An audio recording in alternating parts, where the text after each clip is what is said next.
നമുക്ക് നേരെ വിഷയത്തിലേക്ക് കടക്കാമല്ലേ? വെറുതെ വാക്കുകൾ കൊണ്ട് ആഘോഷിക്കാതെ നിശബ്ദമായി പ്രവർത്തിച്ച് ഫലങ്ങൾ കൊണ്ട് സംസാരിക്കുന്നതിനെക്കുറിച്ചാണ് നമ്മൾ ഇന്ന് ചർച്ച ചെയ്യുന്നത്. നമുക്ക് ഈ ഒരു ചോദ്യത്തിൽ നിന്ന് തന്നെ തുടങ്ങാം. ഒരു നിമിഷം ആത്മാർത്ഥമായി ഒന്ന് ചിന്തിച്ചു നോക്കിക്കേ. നിങ്ങൾ ശരിക്കും ജീവിക്കുകയാണോ അതോ ഓരോ ദിവസവും എങ്ങനെയൊക്കെയോ തള്ളി നീക്കുകയാണോ? ഈ ചോദ്യത്തിന് നിങ്ങൾ നൽകുന്ന ഉത്തരം നമ്മുടെ ഈ ഒരു വിശകലനത്തിന്റെ അടിത്തറയാണ്. നമ്മുടെയെല്ലാം മുന്നോട്ടുള്ള യാത്രയെ തടസ്സപ്പെടുത്തുന്ന ഏറ്റവും വലിയൊരു ഘടകമുണ്ട്. അത് നമ്മൾ നമുക്കുവേണ്ടി തന്നെ നിർമ്മിക്കുന്ന ഒരു തടവറയാണ്. ഒഴികഴിവുകൾ കൊണ്ട് നമ്മൾ സ്വയം ബന്ധിക്കുന്ന ഒരു മാനസിക തടവറ. ഈ കാണുന്ന കാര്യങ്ങളൊന്ന് ശ്രദ്ധിച്ചു നോക്കൂ. ഇതിലെ ഏതെങ്കിലും ഒന്ന് നിങ്ങൾക്ക് പരിചിതമായി തോന്നുന്നുണ്ടോ? എന്റെ കുടുംബ പശ്ചാത്തലം ശരിയല്ല, എന്റെ കയ്യിൽ പണമില്ല, ഞാൻ അത്ര മിടുക്കനല്ല, പിന്നെ എപ്പോഴും കേൾക്കുന്ന ആ സ്ഥിരം പല്ലവി, നാളെ തുടങ്ങാം. ഇവയെല്ലാം നമ്മൾ സ്വയം പറഞ്ഞ് വിശ്വസിപ്പിക്കുന്ന ചില കെട്ടുകഥകൾ മാത്രമാണ്. ഇപ്പോൾ ഏറ്റവും നിർണായകമായ ഒരു പോയിന്റിലേക്ക് വരാം. നിങ്ങളുടെ പരാജയങ്ങൾക്ക് കാരണം മറ്റാരോ ആണെന്നുള്ള ചിന്ത ആദ്യം തന്നെ ഉപേക്ഷിക്കുക. അത് സാഹചര്യങ്ങളോ മറ്റു മനുഷ്യരോ അല്ല. നിങ്ങൾ വിജയിക്കാത്തതിന് ഒരേയൊരു കാരണം നിങ്ങൾ മാത്രമാണ്. അപ്പോൾ ഈ ഒഴികഴിവുകളുടെ തടവറയിൽ നിന്ന് പുറത്തുവരാനുള്ള താക്കോൽ എന്താണ്? അതാണ് നമ്മുടെ രണ്ടാമത്തെ ആശയം, ഉത്തരവാദിത്വത്തിന്റെ ശക്തി പൂർണ്ണമായി മനസ്സിലാക്കുക എന്നുള്ളത്. ഇതിനെ നമുക്ക് സമ്പൂർണ്ണ ഉത്തരവാദിത്വം എന്നു പറയാം. എന്നുവെച്ചാൽ നിങ്ങളുടെ ജീവിതത്തിൽ സംഭവിക്കുന്ന എല്ലാത്തിന്റെയും 100% ഉത്തരവാദിത്വവും നിങ്ങൾ ഏറ്റെടുക്കുന്നു. നിങ്ങളുടെ വിജയങ്ങളുടെ മാത്രമല്ല, അതിനേക്കാൾ പ്രധാനമായി നിങ്ങളുടെ പരാജയങ്ങളുടെയും ഉത്തരവാദിത്വം. ഒന്നോർക്കുക, നിങ്ങൾ ഇന്ന് എവിടെ എത്തി നിൽക്കുന്നുവോ അത് യാദൃശ്ചികമല്ല. അത് നിങ്ങൾ ഇന്നുവരെ എടുത്ത ചെറുതും വലുതുമായ ആയിരക്കണക്കിന് തീരുമാനങ്ങളുടെ ഫലമാണ്. ആ ജീവിതരേഖയിലെ ബിന്ദുക്കൾ യോജിപ്പിച്ചത് നിങ്ങൾ തന്നെയാണ്.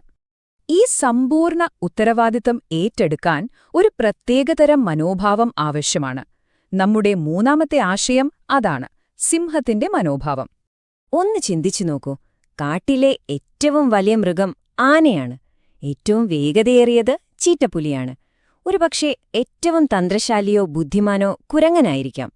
എന്നിട്ടും സിംഹം എങ്ങനെ കാടിന്റെ രാജാവായി? ഈ സ്ലൈഡ് ആ വ്യത്യാസം വളരെ വ്യക്തമായി കാണിച്ചു തരുന്നുണ്ട്. ഒരേ കാഴ്ചയാണ്. സിംഹത്തെ കാണുമ്പോൾ ആന ചിന്തിക്കുന്നത് അപകടം, ഓടി രക്ഷപ്പെടണമെന്നാണ്. എന്നാൽ ആനയെ കാണുമ്പോൾ സിംഹം ചിന്തിക്കുന്നതോ ഇര, എന്റെ ഭക്ഷണം എന്നാണ്. കണ്ടില്ലേ? വ്യത്യാസം വലുപ്പത്തിലോ ശക്തിയിലോ വേഗതയിലോ അല്ല, അത് പൂർണ്ണമായും മനോഭാവത്തിലാണ്. നിങ്ങൾ ഇരയാണോ അതോ വേട്ടക്കാരനാണോ എന്ന് തീരുമാനിക്കുന്നത് നിങ്ങളുടെ കാഴ്ചപ്പാടും മനോഭാവവുമാണ്.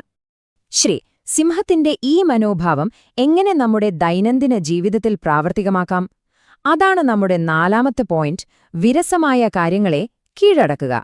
വിജയമെന്ന് പറയുന്നത് ഒരു ദിവസം സംഭവിക്കുന്ന ഒരു അത്ഭുതമൊന്നുമല്ല, മറിച്ച് ആരും കാണാത്തപ്പോൾ വിരസവും ആവർത്തന സ്വഭാവമുള്ളതുമായ കാര്യങ്ങൾ ഓരോ ദിവസവും കൃത്യതയോടെ ചെയ്യുന്നതിലാണ് യഥാർത്ഥ മഹത്വമുള്ളത്. സ്ഥിരതയിലേക്കുള്ള വഴി വളരെ ലളിതമാണ്. ആ ബോറടിപ്പിക്കുന്ന എന്നാൽ അത്യാവശ്യമായ ജോലി കണ്ടെത്തുക. അത് എല്ലാ ദിവസവും മുടങ്ങാതെ ചെയ്യുക. ഏറ്റവും മികച്ച രീതിയിൽ തന്നെ ചെയ്യുക. ഫലമുടൻ കണ്ടില്ലെങ്കിലും ആ പ്രക്രിയയിൽ പൂർണ്ണമായി വിശ്വസിച്ച് മുന്നോട്ടു പോവുക.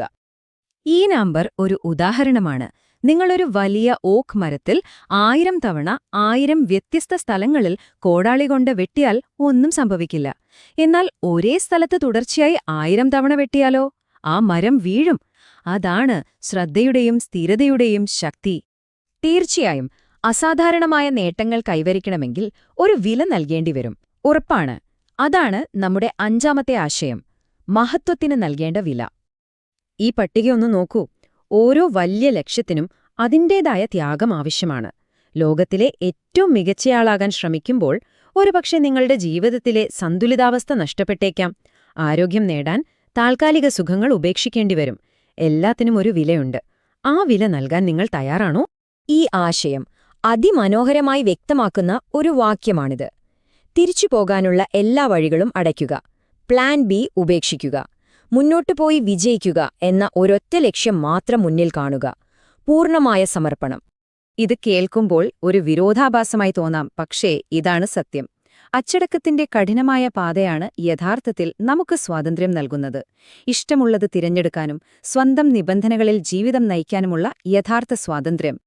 ഇതെല്ലാം കേട്ട് കഴിയുമ്പോൾ നമ്മൾ അവസാനത്തേതും ഏറ്റവും പ്രധാനപ്പെട്ടതുമായ ഒരു ഘട്ടത്തിലേക്ക് എത്തുകയാണ്.